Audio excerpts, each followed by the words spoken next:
three things can really be consistent across everything that you do in life is staying consistent, being disciplined, and staying positive. Those three things, you can take that along any journey, any goal, and accomplish anything you want to with those three things.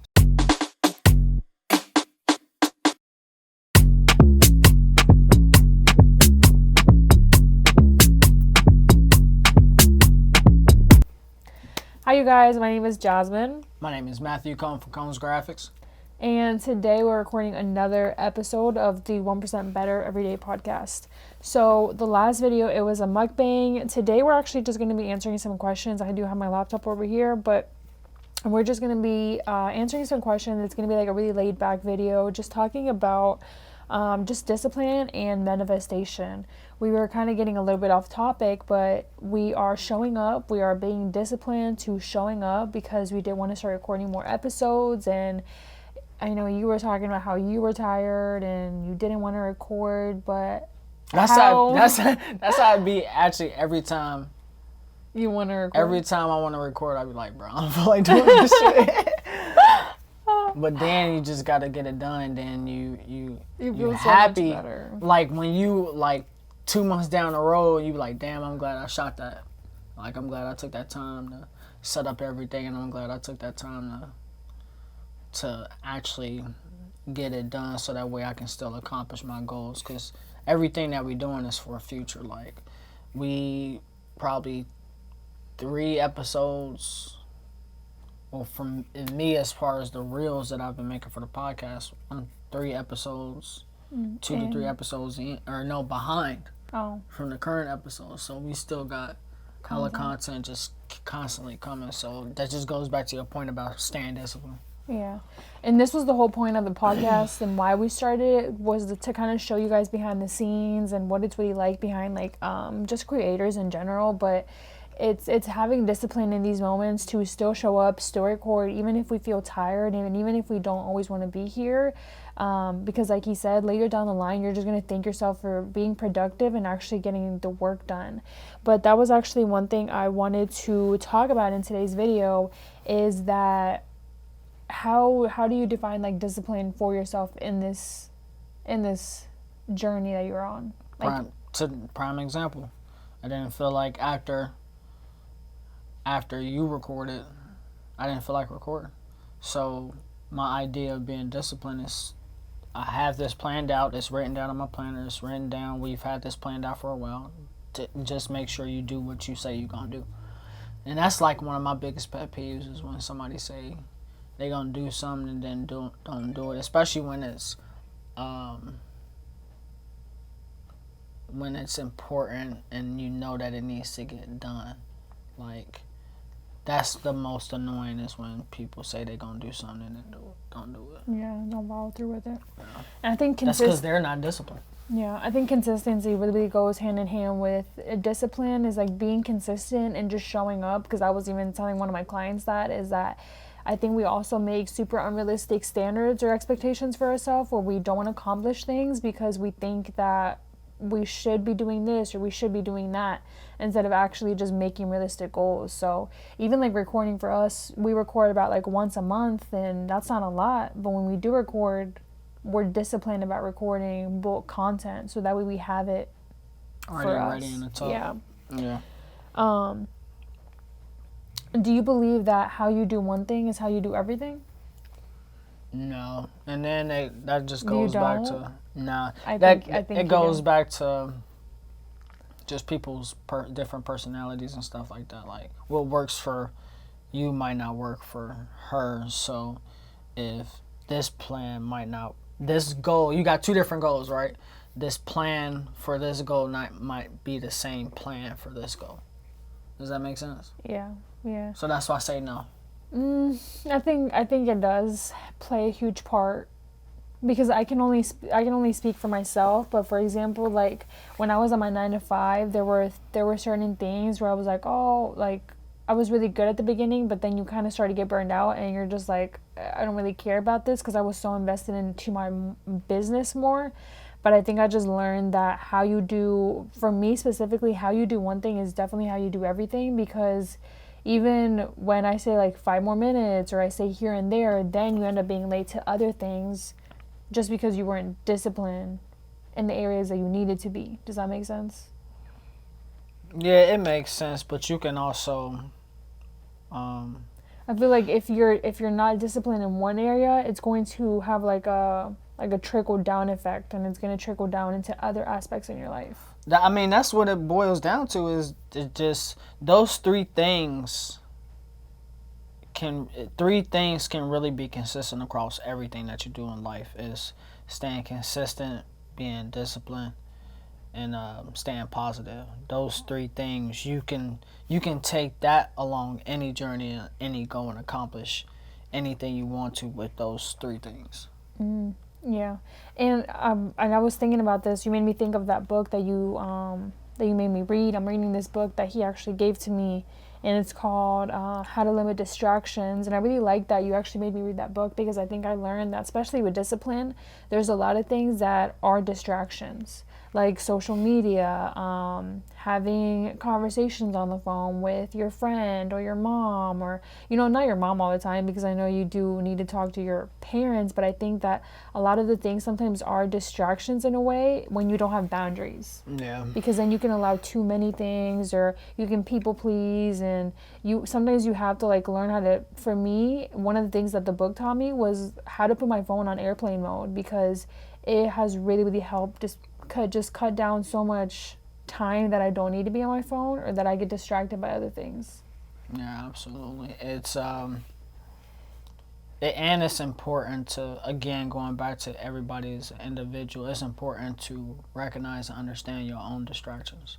One distraction for one person might not be a distraction for another person, especially like when you're doing things as simple as like driving, or doing homework, or trying to do a workout. Like it'd be the smallest stuff that can distract you. The smallest things that can distract you. It'd be the smallest thing. And then what were you telling me a couple of weeks ago, a couple of months ago? You were saying now how once you get distracted, it takes you like almost 10 to 20 minutes to get back into the consistent rhythm or flow of whatever you was doing before. Or some shit like that. Yeah, like in the book I was reading, he was explaining how he talks a lot about psychology, and I love psychology, but he was talking in the book how every time that you stop and start a new task, it takes you an average of 26 minutes to get back into the flow of the task. Minutes. So imagine you getting distracted on your phone, and then you spend 30 minutes getting back into it, and then you get distracted on your phone again, that's another 30 minutes, and you get distracted again, and 30 minutes again. You lose so much time just by getting distracted, and I didn't realize how a lot of these distractions are just taking up your time. Like, I think your time is just so important now, and I think we've talked about that so much more. It's always been important. But time is so important. I don't know why, but I think as you get older, like, you really just put so much more importance on time. As you should, hopefully. Some people don't give a fuck. Some people just, they don't care. And it's not meant for everybody to want to care about being on time and some of the superficial stuff, but for us, we got goals we're trying to accomplish, so it's like very few far in between when we meet other people that actually are valuing their time in the aspect of wanting to do business, or just cutting unnecessary bullshit throughout their life. Yeah, and I think we talked about it before too, but we even talked about how, like, I think now as we become more disciplined, it also becomes even lonelier, because I think when you're more accountable with yourself about being disciplined, you're holding yourself up to like a different standard, that then you start to look at other people, and then you start to hold them up to the same standard, if that makes sense. Yeah. Like, you know that not everybody can be like you, but then it's also like learning how to have grace with them where they are on their journey, because like you said, everybody is on a different journey. Yeah, everybody is on a different journey for sure. What did Kobe say? He said, and I've been like this all my life. I expect greatness out of myself. The downside to that is I expect greatness out of everybody around me. And not everybody is up to the same level of pressure that I put on myself to accomplish things. And I realized that after I was disappointed by so many outside factors that obviously you can't control, of people just not putting in the work like how you expect it to. So that's why, again, I'm gonna go back to what Kobe said. It's like the people that we have around us are the people that we want around us. They just expect excellence out of themselves. So I was gonna say, like, where do you think that you learned how to have greatness for yourself? I think that influence came from.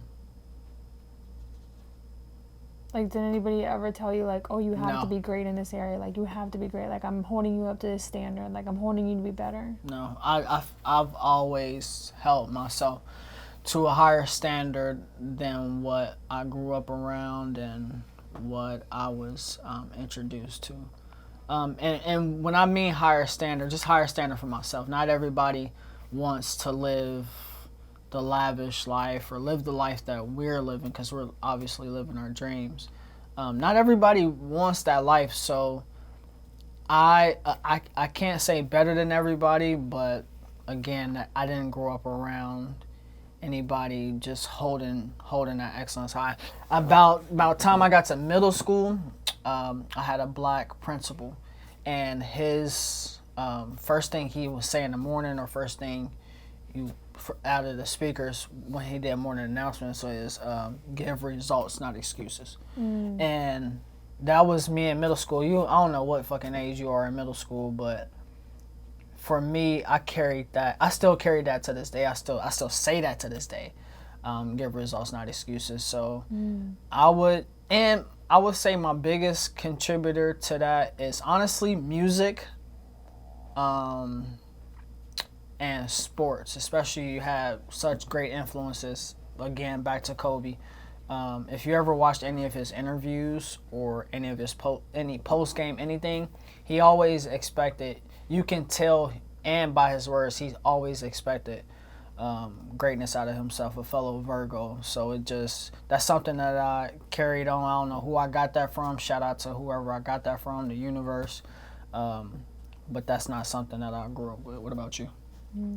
I was just thinking about it because, I think we've talked about it before, but, like, do you feel like you were in survival mode or no?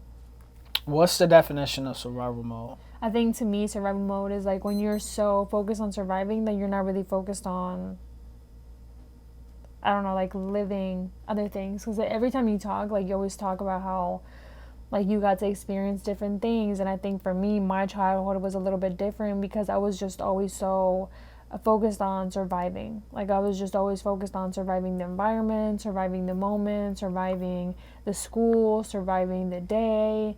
So I think for me, I think I learned how to navigate it in a way that, like, I'm confident in who I am and I'm confident in what I do now. But I think that, like you said, for you was not that it was easy, but you got influenced to a point where you were like, you want greatness out of you. And I think for a lot of other people, their environment can really bring them down into like a way that in their head they're like, oh well, my whole environment has been telling me that I'm not worth it, so they feel worthless, if that makes sense. And I think for me, like I said, in the Hispanic community, mental health is not talked about, so a lot of people go down that, like, that depressive, like, what is it called, like, tunnel. And I think for me, I'm just glad that I didn't follow that tunnel, and I was like, you know what, like, there's just so much more out of life. Does that make sense? Yeah, it makes sense. And again, I don't know if that's like based off survival mode or like, yeah, like you said, I don't know what it is, like something in us to want better. I don't know. I would say, yeah, I feel like I live on survival mode every day. I mean, any day could be your last, so you gotta consciously think about getting to the next day, especially if you are like me and you have things that you want to accomplish and you have you just got big goals and big dreams, because big goals and big dreams come with big work. So what I've learned after my mom passed is, and just because I've been focusing so much on yoga and meditation, is have your moments in the day where you tell yourself to live in the moment. Because if you're not, you know how you were saying how you constantly on survival mode and thinking about this and thinking about this and thinking about this. You can be in survival mode, but you also have to remind yourself to take a breather and just live in that moment. Like that's why it's so important. Thank God we